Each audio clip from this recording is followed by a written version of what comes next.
Good evening, everybody. It is Tuesday, August the 5th, and I'm sitting here in my office. I'm just wrapping up another day of online calls, Zooms, working on client files, hence a slightly different setup. So I'm in my office, but when I'm working, I like to listen to a few different podcasts, YouTube shows in the background, and one person I do follow is Jim Davidson. I'm sure a lot of you know who he is. For any non-British viewers, he's a British comedian. Throughout, I knew him mostly in the 80s. I'm not sure if he was around in the 70s, the 80s, 90s, up to the present day. And he was a bit risque back in the day. And he's since apologized for a lot of the type of jokes he was telling and the humor he was known for. But he was a very, very popular comedian and still incredibly popular today. But he's doing a lot more, voicing his opinion about current events, the state of affairs in the UK, and you often see him on GB News, although he does have his own channels now. But he had a video today where he was talking about largely Tommy Robinson and what appears to be a conspiracy to keep him subject to the criminal justice system. As you know, Tommy Robinson was just recently released after a lengthy prison sentence for a contempt of court charge, a very lengthy sentence in which he was held in solitary confinement for, I think, 7 months, possibly for his own protection, but it held in prison for 7 months. And it's not the first time that the state has imprisoned him. This most recent conviction and sentence was because he showed a video, a film, a documentary he had produced detailing things that are happening in the UK, and he's a very, very loud voice in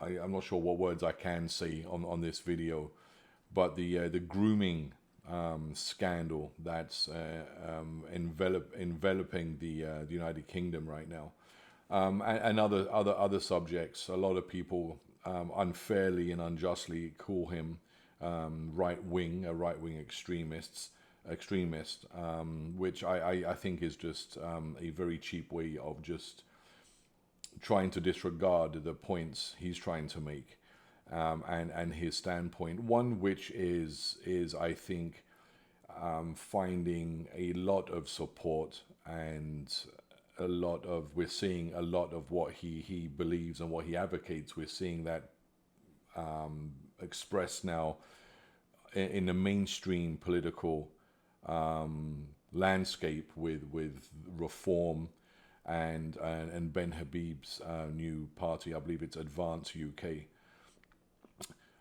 But Jim Davidson was commenting on what he believes to be a conspiracy to keep Tommy Robinson in jail.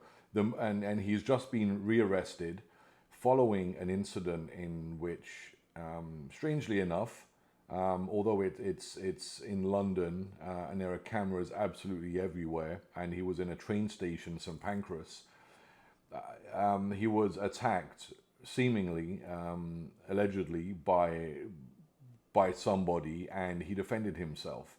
And he has been arrested and charged with GBH. And I believe that the sentence, if convicted for the specific charge he's accused of, is potentially life in prison. It seems for Tommy Robinson, the state will just not stop. I mean, he was already facing another hearing, I believe, in September, for yet another charge. The government completely weaponizing the judiciary will not let him go. Will just not stop. they're coming after him repeatedly, and so we're still yet to see if there's any CCTV footage of what happened in St Pancras. But for me, living in both Canada and the UK, I have a very vested interest in both places, and obviously a lot of ties in both places. And what I'm seeing happening in Canada and the UK, there are eerie similarities, to the point where you have to start questioning if there's a specific agenda behind, a concerted agenda effort behind what's happening in both countries. In Canada, there's a sentencing hearing, I believe, happening in October for two organizers of the Freedom Convoy. That, the truckers' protest that happened in Ottawa in response to Trudeau's mandates, lockdowns, vaccine mandates. It got to the point where people's lives were being decimated beyond the supposed effects of COVID. And so the truckers, people were left with no voice. They were left with no recourse. So the truckers organized and they descended on Ottawa in their trucks. The media will let you believe that it was an unruly movement, but people who were there will say that it wasn't. And by all accounts, it was not. It was very well organized. It was very peaceful. There was lots of noise from truckers blowing their horns, and but the streets were clean. They self-organized. They ran. They were giving out food to the homeless. They had bouncy castles for the children. It was very peaceful. They had a stage. There were sing-songs. There were poetry readings. It was a very, very peaceful event. But this embarrassed Trudeau, that people would dare speak against what he wanted to do to Canada, that people would dare speak up against the mandates. Remember, this was the same Prime Minister who referred to those people who made a specific decision to not have a specific intervention, those people, and people who decided to not have that medical intervention were also labeled as right-wing extremists, misogynists, transphobes, racists, the usual litany of name calling for people who were just trying to make a personal decision, to the point where he was so, I guess, embarrassed and was just incensed that he wasn't able to, without protest, fully realize his personal agenda. He enacted something called the Emergency Measures Act. Now, the Emergency Measures Act is a rebranding of a previous mechanism called the War Measures Act. The last time the War Measures Act was enacted or applied was coincidentally by Trudeau's father during the FLQ crisis, I believe in 1970, when a Quebec separatist violent movement set off a bunch of bombs, kidnapped a Quebec government minister who was subsequently unalived, and then they kidnapped the British Trade Commissioner, James Cross. Trudeau's father, Pierre Elliott Trudeau, enacted the War Measures Act, which then saw thousands of troops descend upon the streets of Quebec, throughout Quebec, largely Montreal, and arrested and jailed hundreds and hundreds of people. So they basically suspended civil rights. In Justin Trudeau's case, he enacted the Emergency Measures Act, which then saw thousands of police descend on Ottawa and violently and viciously shut down the truckers' protest. I mean, I'm sure a lot of you have seen the video footage of the police just going in there, horses trampling people on the streets. And remember, these were peaceful protesters. for both Starmer and for Trudeau, perhaps now Carney, they hate being challenged. They hate to be, for any dissent to occur, that they're willing to enact the full force of the government and the tools at its disposal against their own people. In the UK right now, this is obviously, it's a lot of police action, arresting people, putting them in jail for saying things that the government doesn't want them to say, arresting people, sentencing them to extremely long terms in incarceration for really things that people are generally just given a warning or a slap on the wrist for. In Canada, two of the main organizers of the truckers' convoy, Tamara Lich and Chris Barber, are still in court. They've been found guilty of mischief. Now, mischief could be something like you walked across your neighbor's garden without permission. They've been charged and found guilty of mischief.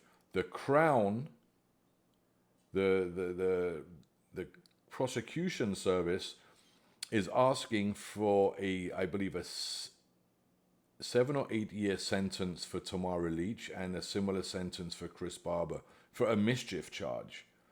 That anybody would be sentenced to that length, that term of imprisonment for a mischief charge is absolutely absurd.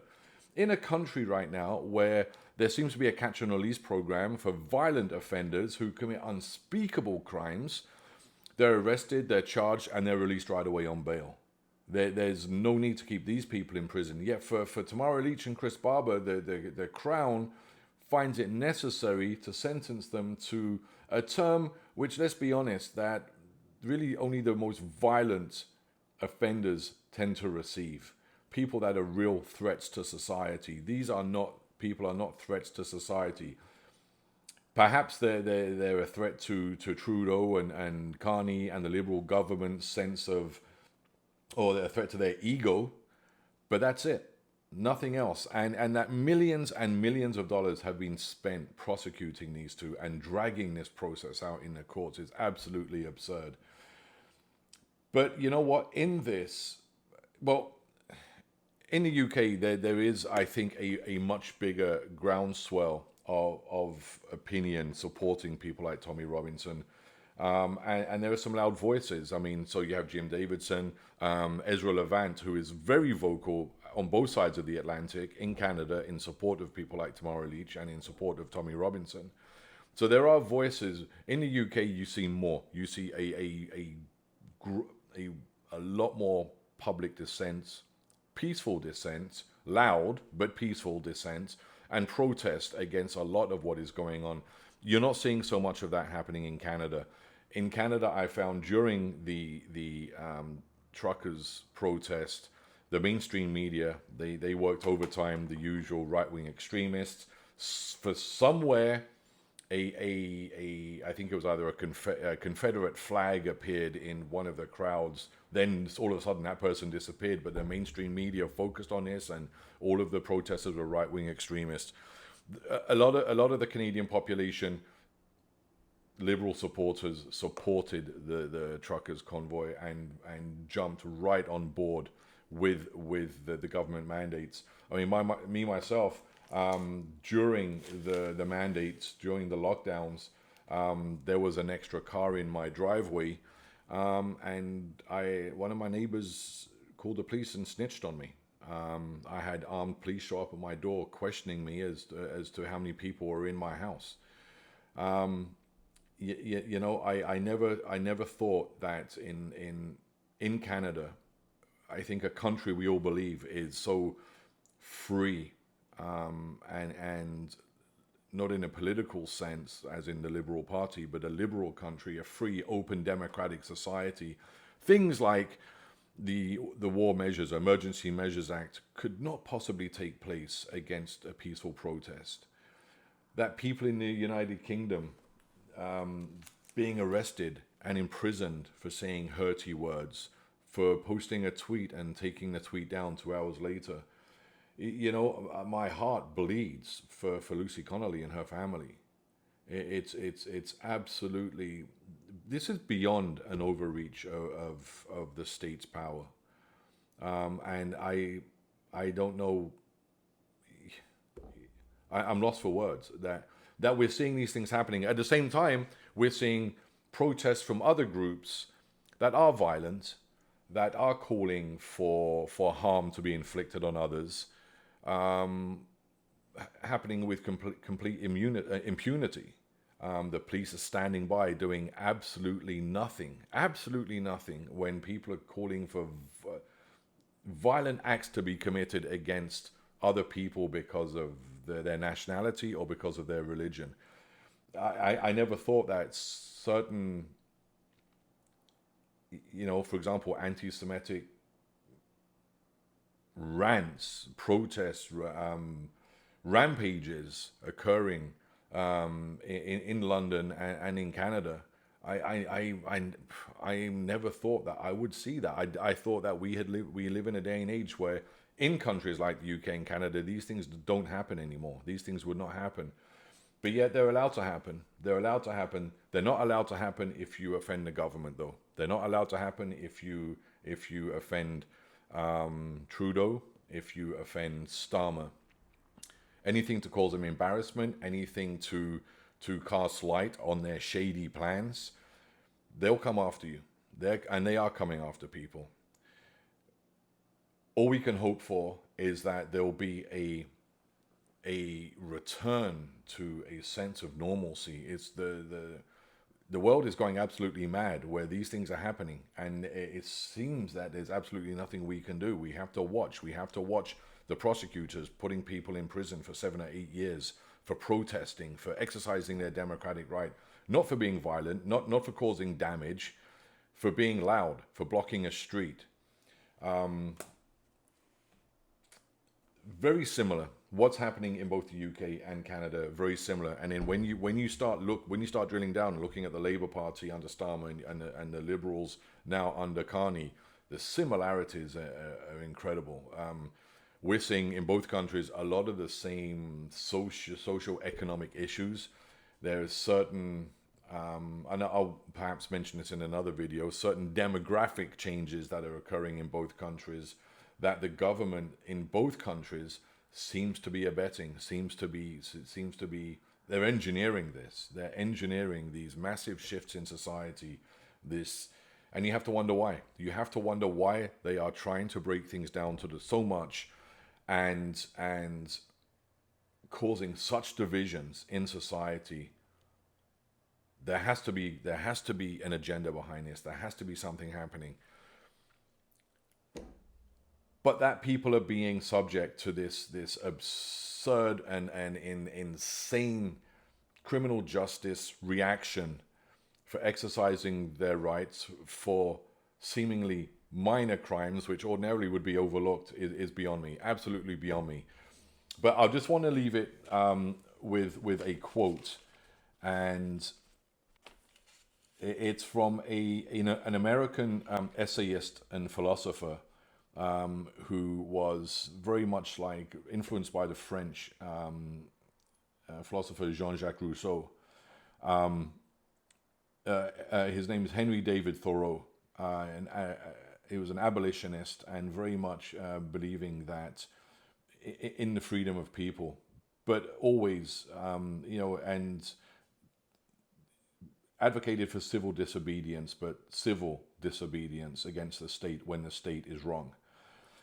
He said, under a government which imprisons any unjustly, the only true place for a just man is also in prison.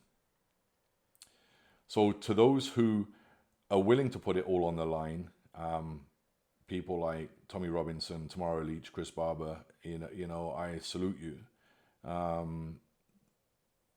Willing to do for the rest of us what we're often not willing to do for ourselves is commendable. But those are my thoughts. If you have any ideas or any comments, do you agree, disagree with what's happening, what I'm seeing, drop me a comment below. So those are my thoughts. And I'll leave it there for now. Catch you next time. Take care, guys.